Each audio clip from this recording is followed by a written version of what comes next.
Ratusan pengungsi masih bertahan di posko lapangan berdikari Kabupaten Nagekeo, Nusa Tenggara Timur.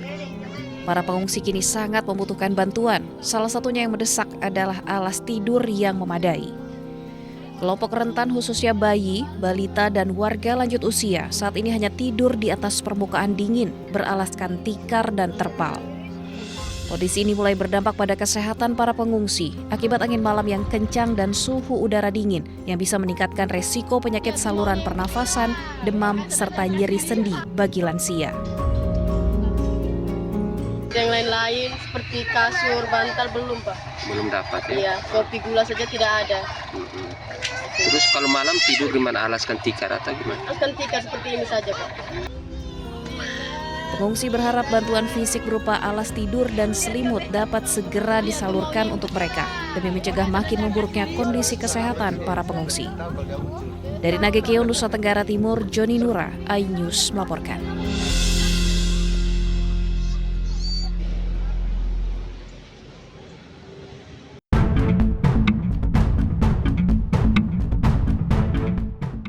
Lebih dari 80 rumah adat hangus dilalap api hingga nyaris rata dengan tanah usai kebakaran besar di Kampung Adat Sade, Desa Rambitan, Lombok Tengah.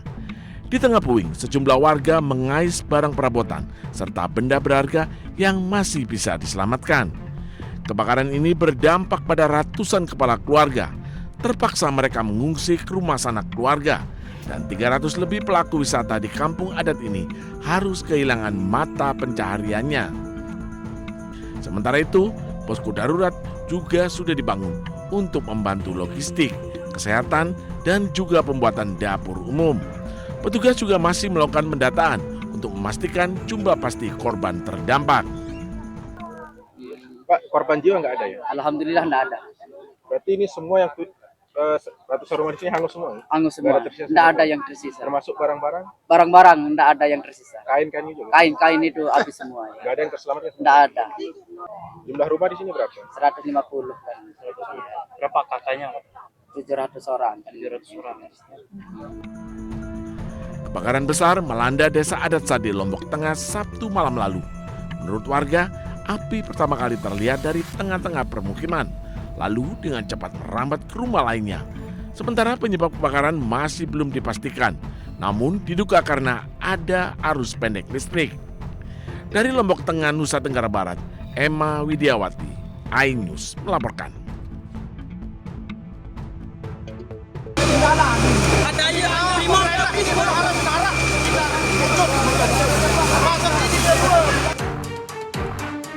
Penyebab kebakaran di Kampung Adat Sade, Desa Rambitan, Kecamatan Pujut, Kabupaten Lombok Tengah hingga kini belum bisa dipastikan.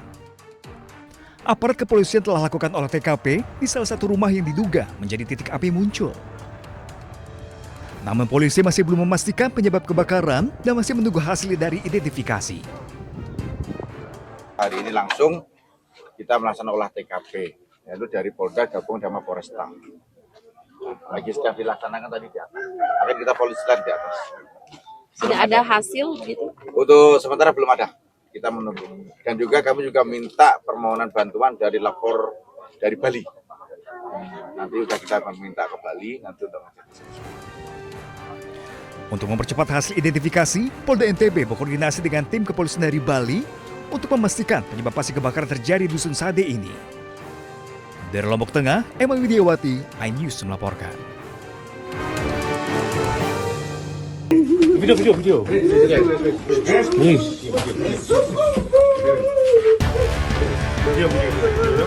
Petugas Satres Narkoba Polres Pelabuhan Tanjung Perak menangkap pria pengedar sabu berinisial IRF di kawasan Benteng Dalam, Semampir, Surabaya, Jawa Timur. Polisi menemukan 672 plastik klip berisi sabu dengan total berat glutos sekitar 399,15 gram. Berdasarkan hasil pemeriksaan, sabu tersebut merupakan milik pria berinisial HSM yang kini masuk dalam daftar pencarian orang. Pelaku telah membantu menjual dan mengedarkan sabu milik HSM sejak September 2025 hingga Agustus 2026. Dari peredaran sabu yang dilakukannya selama hampir 11 bulan, pelaku mendapat uang sekitar 400 juta rupiah. Pelaku menjual sabu dalam beberapa ukuran dengan harga mulai Rp100.000 hingga Rp400.000. Pelaku mengaku terlibat dalam peredaran sabu karena butuh uang untuk memenuhi kebutuhan hidup sehari-hari. Sistem kerja tersangka IRF dalam menjual, mengedarkan narkotik jenis sabu yang disuruh oleh saudara HSM, panggilan DPO tersebut, mulai dari 07.00 sampai dengan 23.00 WIB. Tersangka IRF mendapatkan upah sebesar Rp150.000 dari saudara HSM sebagai upahnya untuk per klip. Atas perbuatannya pelaku terancam hukuman 20 tahun penjara. Dari Surabaya, Jawa Timur, Sony Hermawan, iNews melaporkan.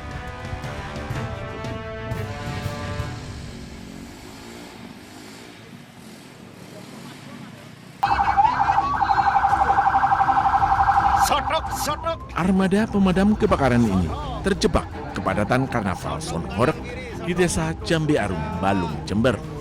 Petugas harus menunggu dan berusaha mengurai kepadatan arus kendaraan sehingga perjalanan menuju lokasi kebakaran memakan waktu. Beruntung kebakaran di lahan tebu di desa Greden Puger, Jember, api padam dengan sendirinya sebelum armada damkar tiba di lokasi. Dari BPBD kepada seluruh masyarakat untuk berlebih berhati-hati, seperti halnya tidak membuang sampah dan lalu membakarnya, karena ini akan cepat menimbulkan kebakaran di area lahan yang utamanya kering. Juga untuk perokok mungkin jangan membuang puntung rokok sembarangan, karena kita lihat salah satu penyebab karhutla yaitu hanya sedikit percikan api akan menimbulkan. Meski tak menimbulkan korban jiwa, kebakaran di lahan kering ini menjadi peringatan kepada masyarakat. Dari Jember, Jawa Timur, Bambang Sugiyarto, iNews melaporkan.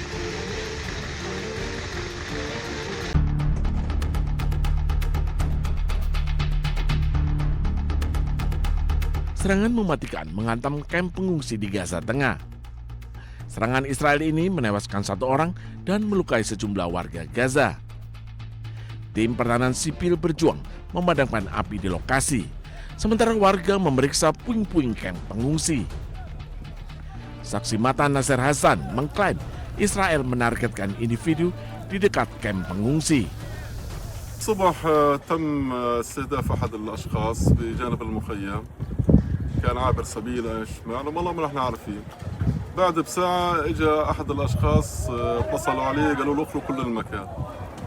قبل ساعة كما ترى وتشاهد تم قصف المكان المستهدف وتم تدمير المخيم بالكامل. هذا المخيم يعود لعائلة واحدة تقريبا حوالي 100 نفر وشيء، وهم كلهم متشتتين ومرميين في الشوارع. ولا حول ولا قوة إلا بالله. Serangan ini bukan pertama kalinya terjadi meski gencatan senjata telah tercapai. Namun Israel masih terus menyerang Gaza. Warga Gaza pun sudah terbiasa hadapi teror Israel. Bahkan mereka mengaku hatinya sudah mati. حذروا المنطقة أول ضربة ضربوها صار في شهيد يعني طبعا بس عفناهم 100% وبعد هيك حذروا المكان وزي ما أنت شايف يعني حذروا المكان وطلعوا الناس عادي يعني عادي قلوبنا ماتت قلوبنا احنا بالنسبة احنا عايشين بلا إحساس وبلا روح يعني كل يوم بنواجه الأشياء هذه يعني وين ما كان حنواجه الأشياء هذه احنا بالنسبة لنا خلصنا. Media Palestina melaporkan bahwa serangan Israel di Azawaida dan Camp Nusairat di dekatnya menewaskan seorang anak dan melukai 7 lainnya.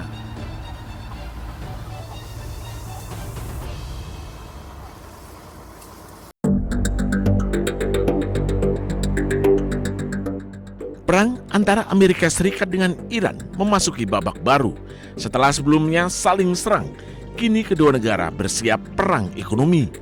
Amerika Serikat akan menyiapkan sanksi ekonomi baru terhadap Iran. Rencananya, sanksi baru akan diumumkan oleh Menteri Keuangan Amerika Serikat, Scott Bessent, hari ini. AS menyebut langkah ini sebagai bagian dari isolasi ekonomi terkoordinasi terbesar dalam sejarah dunia. Sebelumnya, Presiden Amerika Serikat Donald Trump juga sempat menyebut sanksi akan dijatuhkan sampai Iran mau menghentikan proyek nuklirnya.